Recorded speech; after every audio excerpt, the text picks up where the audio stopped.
पहली स्लाइड जो हमारी प्रेजेंटेशन की है वो एआई के संदर्भ में है। आपने पिछले कई महीनों में और हो सकता है पिछले 1 या 2 सालों में एआई के बारे में बहुत चर्चाएँ सुनी होंगी। अ, अगर आप लेफ्ट हैंड साइड वाले चार्ट को ध्यान से देखें तो इसमें 2 चीज़ें उभर के आती हैं। सबसे पहली चीज़ ये है कि हाइपरस्केलर्स यानी कि वो 5 और 6 कंपनीज़ जो यूएस की सबसे बड़ी कंपनीज़ इस समय हैं, उनके अंदर कैपेक्स टू सेल्स रेशियो जो है, वो बढ़ के करीबन 20 से 21% हो गया है।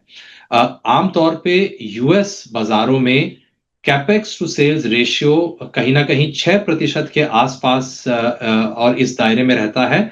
लेकिन एआई रिलेटेड इन्वेस्टमेंट्स इस वक़्त इतने ज़बरदस्त तरीके से यूएस इकोनॉमी में हो रही हैं कि इन कंपनीज़ के लिए ये नंबर 6% से कहीं अधिक, बल्कि मैं कह सकता हूँ कि अ, तिगने से भी ज़्यादा बढ़ के 21% पे पहुँच गया है।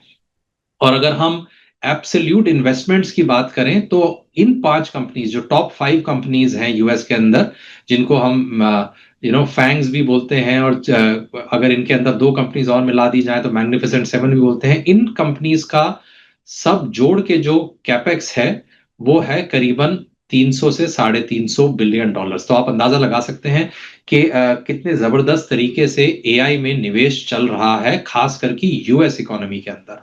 और इसी के चलते राइट हैंड साइड पे अगर आप गौर दें, तो यूएस इकोनॉमी जो हिंदुस्तान की इकोनॉमी की तरह कंजम्पशन से बहुत ज़्यादा प्रभावित रहती है और कंजम्पशन करीबन 65 से 70% योगदान देता है यूएस इकोनॉमिक ग्रोथ में। ये नंबर इस वक़्त कैपेक्स से ज़्यादा प्रभावित हो रहा है और कैपेक्स जैसा कि हमने अभी चर्चा की, कैपेक्स आर्टिफिशियल इंटेलिजेंस में अच्छे खासे तौर से हो रहा है। तो कैपेक्स की इस वक़्त इंटेंसिटी इतनी तेज़ है कि वो ओवरऑल यूएस इकोनॉमिक ग्रोथ को भी इन्फ्लुएंस कर रहा है। आगे बढ़ते हैं। On this slide you see a very different topic now. Again बहुत महीनों से मैं कह सकता हूँ करीबन 1.5 से 2 साल से गोल्ड चर्चा का विषय रहा है और गोल्ड के रिटर्न्स बहुत ज़बरदस्त रहे हैं पिछले 2 सालों में। वन ऑफ द रीज़न्स, मैं ये नहीं कहना चाहता कि ये केवल यही एक कारण है, लेकिन एक बड़ा कारण गोल्ड प्राइसेस के बढ़ने का ये भी है कि central banks around the world are shifting their reserves from US dollar into gold.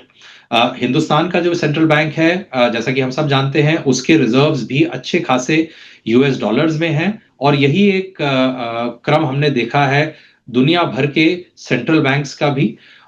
लेकिन पिछले कुछ सालों में central bank reserves US dollars से हट के गोल्ड की तरफ बढ़े हैं और जैसा कि आप यहाँ देख सकते हैं 2018 में 63% रिजर्व्स यूएस डॉलर में थे और अब वो घट के 57% हो गए हैं। म्यूचुअल फंड निवेश बाजार के जोखिमों के अधीन है। योजना से जुड़े सभी दस्तावेजों को ध्यान से पढ़ें।